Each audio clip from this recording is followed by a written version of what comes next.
আমাদের প্রভু এক নবীর উম্মত, জীবন বিধান ওই শিবানী কোরআন। আমাদের প্রভু এক নবীর উম্মত, জীবন বিধান ওই শিবানী কোরআন। তবে কেন এখনো মুসলমান এক হও করিয়া আহ্বান? তবে কেন এখনো মুসলমান এক হও করিয়া আহ্বান? আমাদের প্রভু এক নবীর উম্মত, জীবন বিধান ওই শিবানী কোরআন। ঠিক কিনা? আল্লাহ এক, নবী এক, রসুল এক, কাবা এক, কিবলা এক, সব এক।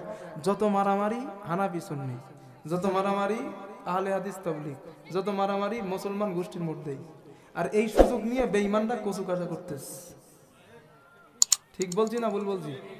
আমরা গোষ্ঠীদ্বন্দ্ব করি, ও কেন নাবির নিচে হাত বাঁধে, ও কেন আল্লাহুম্মা সাল্লি আলা পড়ে না, ও কেন দরুদ ইব্রাহিম পড়ে, ও কেন বুকের উপরে হাত বাঁধে। এই গোষ্ঠীদ্বন্দ্ব নিয়ে আমরা মাসালা নিয়ে মারামারি করতেছি, আর বেঈমানরা ধরতেছে আর কাটতেছে। আরে ভাই, আপনি মনে করছেন তারা মার খাচ্ছে আমরা ভালো আছি? অপেক্ষা করেন, অপেক্ষা করুন, মারের ঠেলায় এক হতেই হবে 100%। তখন আমিন আসতে না জোরে ওই কথার মনে থাকবে না, তখন আল্লাহুম্মা সাল্লি আলা না দরুদ ইব্রাহিম ওইটার মনে থাকবে না, মারির ঠেলায় এক হতে হবে। এক বাগানে ধান খাচ্ছে দুটো গরু। একটু ভালো করে শোনেন, কষ্ট পায়েন না। আমি সমাজে ঘুরি, আমি শুধু আপনাদের উত্তর দিনাজপুর না, এবছরে আমি মাহফিল করে এসেছি অক্টোবরে গুজরাট থেকে। নভেম্বরের প্রথমে গিয়েছিলাম, এই অক্টোবরের শেষে 24 তারিখ গিয়েছিলাম আহমেদাবাদের হায়দ্রাবাদ তেলেঙ্গানার। এবারে যাব ফাল্গুন মাসে মধ্যপ্রদেশ। বাংলাদেশ যাওয়া বন্ধ করে দিস, কত ব্যক্তিগত সমস্যার কারণে যাবো না। ভারতবর্ষের দিল্লি, মুম্বাই, এতটা রাজ্য ঘুরি, আর এই ঘোরার এক্সপিরিয়েন্স আমার মধ্যে একটা আছে। কথা বুঝে আসছে না? এই ঘোরার একটা এক্সপিরিয়েন্স, অভিজ্ঞতা আমার মধ্যে আছে। তাই বলছি, মারির ঠেলায় এক হওয়া লাগবে। তখন আর এই বুকে হাত বাঁধা না, নাভির নিচে হাত বাঁধা না, কোথায় হাত বাঁধা, ওইসবের কথা মনে থাকবে না। পিঠে যখন মার আসবে তখন সে মুসলমান ও মুসলমান এই অবস্থা সৃষ্টি হবে। আরে ইতিহাস সাক্ষী, খুলে দেখেন ইতিহাস সাক্ষী। যখন রাশিয়া আফগানিস্তানকে মারছিল, আফগানিস্তানের মুসলমানেরা একের পর এক মার খেতে খেতে খেতে খেতে সীমাহীন হয়ে যাচ্ছে। এখন জঙ্গলে গিয়ে দেখা হলো, তার সাথে যাকে দেখলে মুখে কাপড় দিত এরকম করে, হ্যাঁ ইতিহাস খুলে দেখেন না, এরকম করে মুখে কাপড় দিত। কেন? ও ওরে দেখলে বলতো কাফের। শুধু কাফের না, ও মরে গেলে ওর কবরের উপরে যে ঘাস হবে, ওই ঘাস যে গরু খাবে, ওই গরুর দুধ যে খাবে সেও কাফের। এরকম ধরনের ফতোয়া যারা দিত, আফগানিস্তানের মুসলমানদের উপরে রাশিয়ার হেনাদার বাহিনী যখন আক্রমণ চালালো, তখন আফগানিস্তানের মুসলমান ওই সব মুসলমানদের সঙ্গে দেখা জঙ্গলের মধ্যে। আর জঙ্গলের মধ্যে দেখা হয়ে তারা বুকে কলাকলি করে আর বলে, ভাই এই ভালোবাসা, এই বুকের কলাকলি যদি আগে রাখতাম, ওই ওই ওই ইহুদিরা, ওই বেঈমানরা, ওই অত্যাচারীরা আমাদের উপরে এই অত্যাচার করতে পারতো না। আজকের আমরা বুকে কলাকলি করছি, এইটা দরকার ছিল 100 বছর আগে। মাসলাক যার যা আছে তার আপন জায়গায়, পরিচয় একটাই, ইমানের ক্ষেত্রে আমরা মুসলমান। আবার বলছি, মাসলাক যার যা আছে আপন জায়গায়, ইমানের ক্ষেত্রে, রবের ক্ষেত্রে, তাওহীদের ক্ষেত্রে আমরা সবাই মুসলমান। এই আওয়াজ যতদিন না তুলবেন ততদিন শান্তি পাবেন না। আমি বানায় বলছি না, নিজের অভিজ্ঞতা থেকে বলছি। এখন ঘাস খাচ্ছে, ফসল খাচ্ছে দুই গরু। এখন গরু বাগানের মালিক এসে এক গরুর পাশায় দিছে বাড়ি। এখন যারে মেরেছে সে দিছে দৌড়, আর যারে মারে নাই ও দিছে দৌড়। তা দুই বন্ধু এক জায়গায় দেখা হয়েছে, বলে তোরে মারছে, আমারে মারছে, তোরে মারে নাই, আমি আর আমারে মেরেছে তাই আমি দৌড়ালাম, তোরে তো মারে নাই, তুই কেন দৌড়ালি?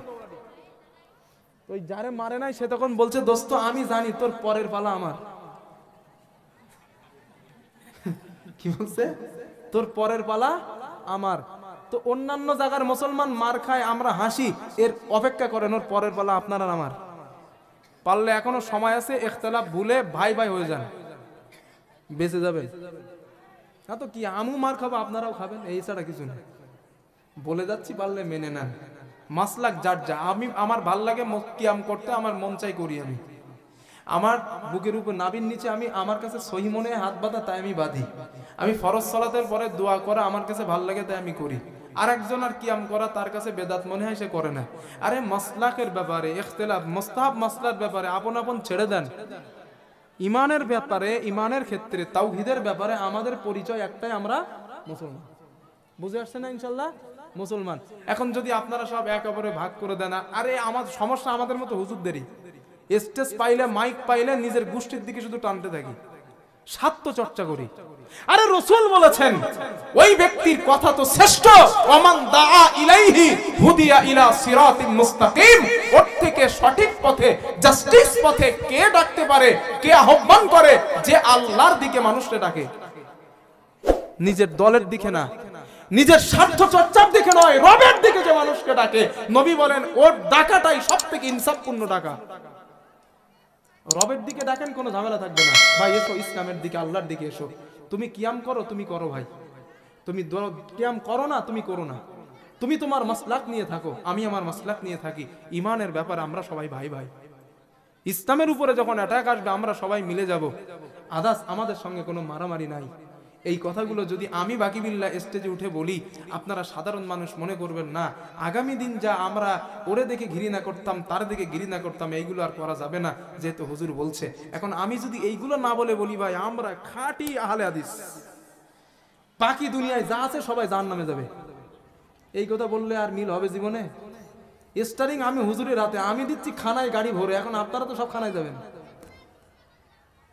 কথা বুঝে আসছে না? এই জন্য আমরা হুজুর আলেম, আমাদের পরিবর্তন হতে হবে আগে। এই ব্যক্তিগত হিংসা চর্চা, এইগুলোকে ত্যাগ করতে হবে, মাথা থেকে ঝাড়তে হবে। মুসলিম উম্মাকে এক করার চিন্তা করতে হবে। আমি ইউটিউবে নসিহত শুনি না, খুব একটা বক্তব্য শুনি না। তো এখন তো সোশ্যাল মিডিয়ার যুগ, ফেসবুক সময় পেলে একটু চালাই। গাড়িতে যখন আসি, আমার একটা আইডিয়া আছে, নাম বলা যাবে না, মহিলারা তো সমস্যা। একটা ওই ফেসবুক গাড়িতে যখন সময় পাই, কেতাব পড়তে পড়তে একটু সময় পাইলে চালাই। বাংলাদেশের মামুনুল হক বলে একজন বক্তা আছে না, মামুনুল হক, উনি জেলে ছিল। ওনার একটা নসিহত ফট করে আমার সামনে আসছে, 1.5-2 মিনিটের। কি ওখান থেকে শিক্ষাটা বলছি। উনি বলেন, আমাকে যখন জেলে দেওয়া হলো, জেলের মধ্যে আমরা বাইরে থেকে একরকম ভেবেছিলাম, কিন্তু জেলের মধ্যে যাবার পর সিচুয়েশনটা দেখলাম আলাদা। কিরকম?